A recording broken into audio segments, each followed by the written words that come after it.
Fuerzas Armadas y de Orden solo bajo la inspiración patriótica de sacar al país del caos que en forma aguda lo estaba precipitando el gobierno marxista de Salvador Allende. Los Chicago Boys entregaron a Pinochet el ladrillo, su plan económico.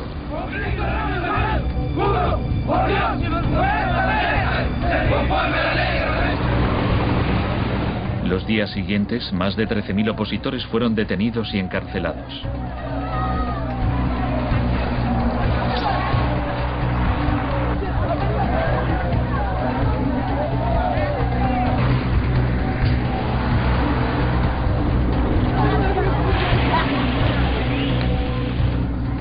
Recluyeron a miles de presos en el Estadio Nacional y a muchos los torturaron. El mundo fijó su mirada en Chile.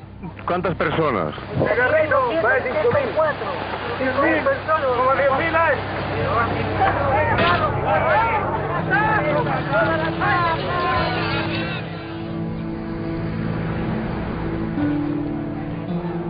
A principios de noviembre liberaron a 5.000 presos. A los 900 que quedaron los trasladaron a otros centros de detención.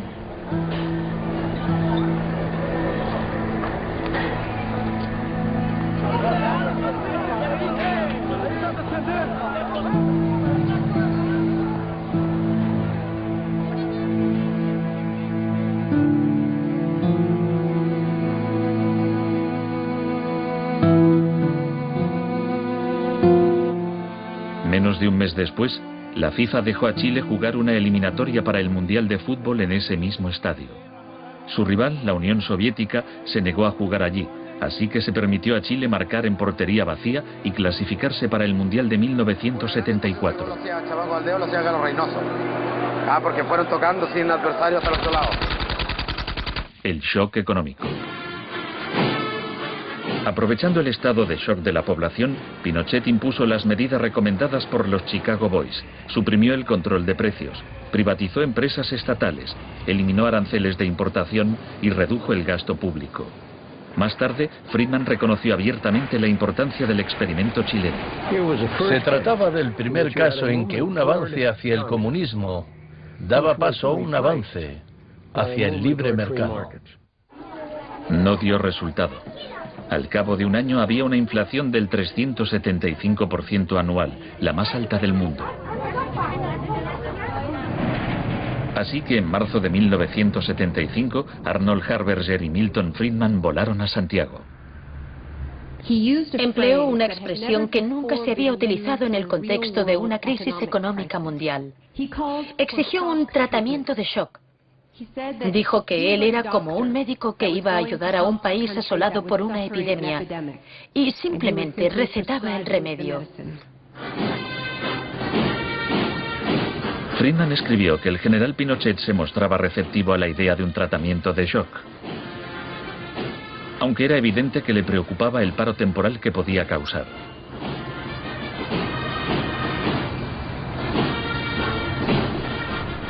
Pronto quedó claro que la política económica de Friedman favorecería a los ricos a costa de los pobres. Se calculaba que una familia que intentara subsistir con el salario mínimo tendría que gastar el 74% de sus ingresos en pan.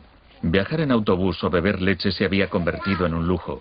Pinochet acabó con la distribución gratuita de leche en las escuelas, disposición similar a la polémica medida que había tomado la joven ministra de Educación británica que más tarde sería su amiga. ¿Me siento aquí? Gracias. Muchas gracias. Para poder imponer estas políticas económicas, había que sembrar el miedo hacia un enemigo. Tampoco creo yo que se haya triunfado totalmente sobre el marxismo. El marxismo es como un fantasma. Cuesta mucho tomarlo. Mejor dicho, no se puede tomar.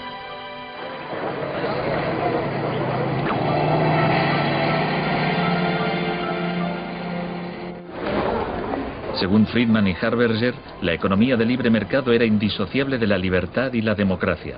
Pero en Chile, donde sus ideas se estaban aplicando en el contexto de una dictadura militar, no era así. Muchos latinoamericanos veían una relación directa entre los shocks económicos que empobrecían a millones de personas y las torturas infligidas a quienes creían en una sociedad distinta. Orlando Letelier era uno de ellos. Letelier había sido embajador de Allende en Washington. Pasó un año en una de las cárceles de Pinochet antes de exiliarse en Estados Unidos. En 1976, Letelier escribió: el plan económico tenía que imponerse por la fuerza, y en Chile esto solo podía conseguirse por medio de miles de asesinatos, el establecimiento de campos de concentración por todo el país y el encarcelamiento de más de 100.000 personas en 3 años.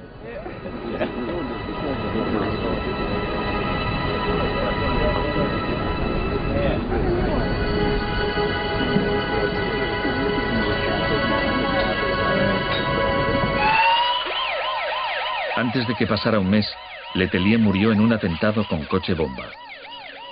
Buenas tardes. Una potente explosión ha destrozado un coche que circulaba por el normalmente tranquilo Embassy Road de Washington. El chileno era Orlando Letelier, ministro de Exteriores durante los últimos meses del régimen marxista del difunto Salvador Allende. Damos paso a Richard Roth. Michael Townley, miembro de la policía política secreta de Pinochet, estaba detrás del atentado. Había entrado en Estados Unidos con pasaporte falso y la CIA estaba al corriente de ello. Michael, buenas noches. Buenas noches, Pablo. La opinión del Poder Judicial chileno, ¿hay confianza en él? Mire, yo confío plenamente en la justicia chilena, como patriota y luchador antimarxista y juntista por sobre todas las cosas. Pese a su confianza, Townley fue extraditado a Estados Unidos y condenado por el asesinato de Letelier. Pinochet gobernó Chile como dictador durante 17 años. Pero en una entrevista en que se sinceraba, Harberger seguía negándolo. Un gobierno represivo no puede durar mucho tiempo en el marco de un sistema de auténtica libertad económica.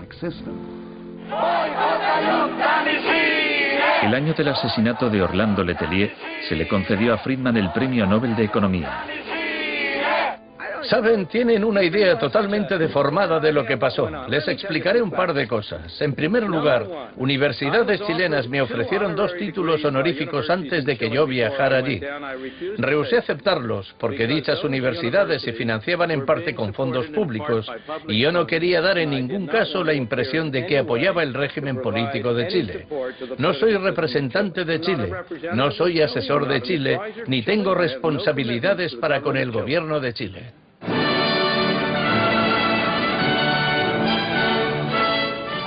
Y ahora le cedo la palabra al profesor Milton Friedman.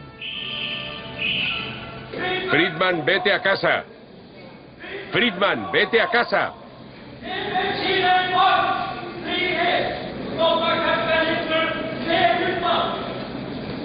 Lamento este incidente. Podría haber sido peor.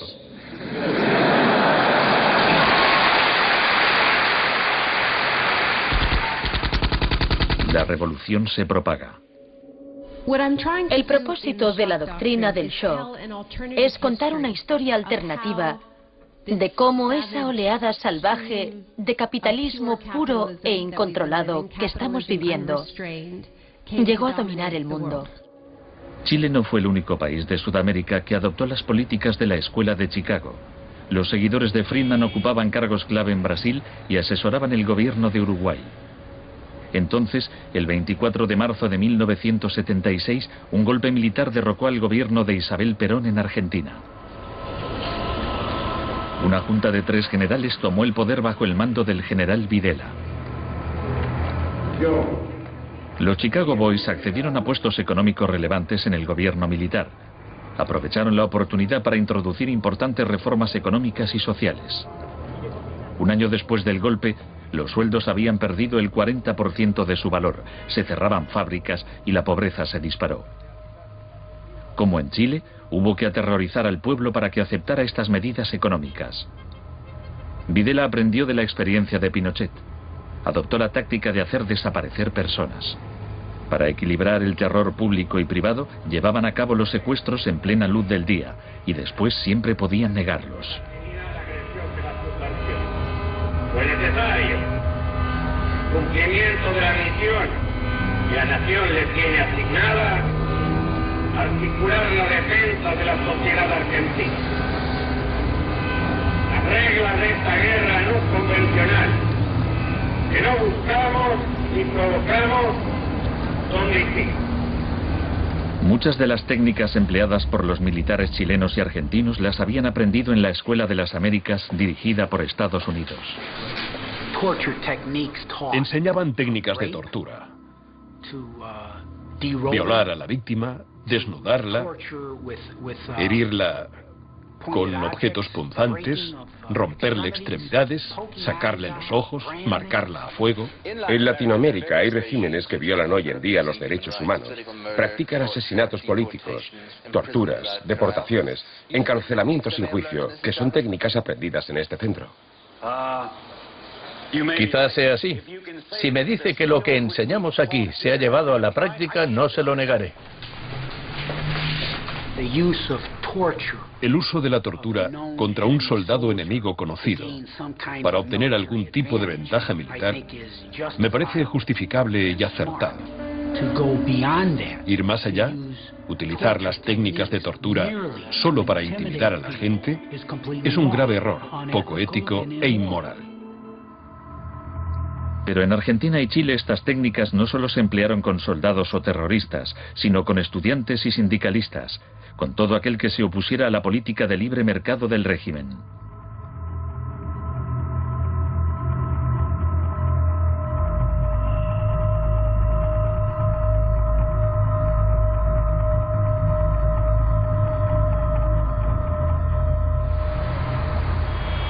En 1978, la Junta de Argentina fue anfitriona del Mundial de Fútbol.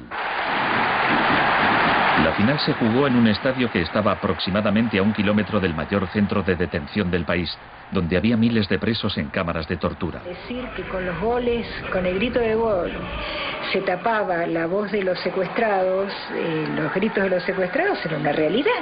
Organización extraordinaria, miles y miles de banderas, miles y miles de gargantas enronquecidas, 25 millones de argentinos que tienen un solo color, el celeste y blanco.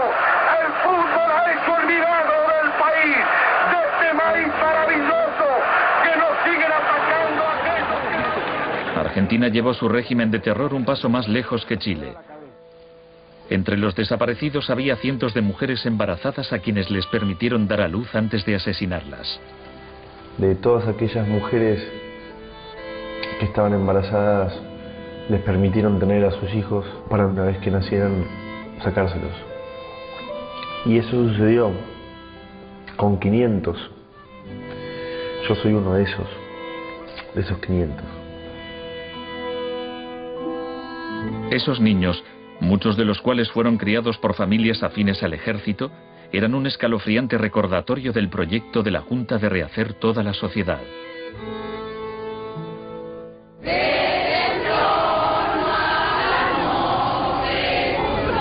Cuando la Junta aún detentaba el poder, un grupo de madres y abuelas de desaparecidos empezaron a protestar en la Plaza de Mayo.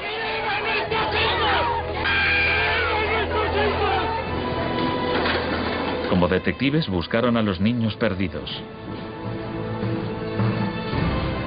Tras la caída de la Junta, localizaron a algunos y los reunieron con sus familias. De vez en cuando encontraban restos. Por lo general, no encontraban nada. El general Videla fue declarado culpable de asesinato, secuestro y tortura. Señores jueces, nunca más. Se le condenó a cadena perpetua.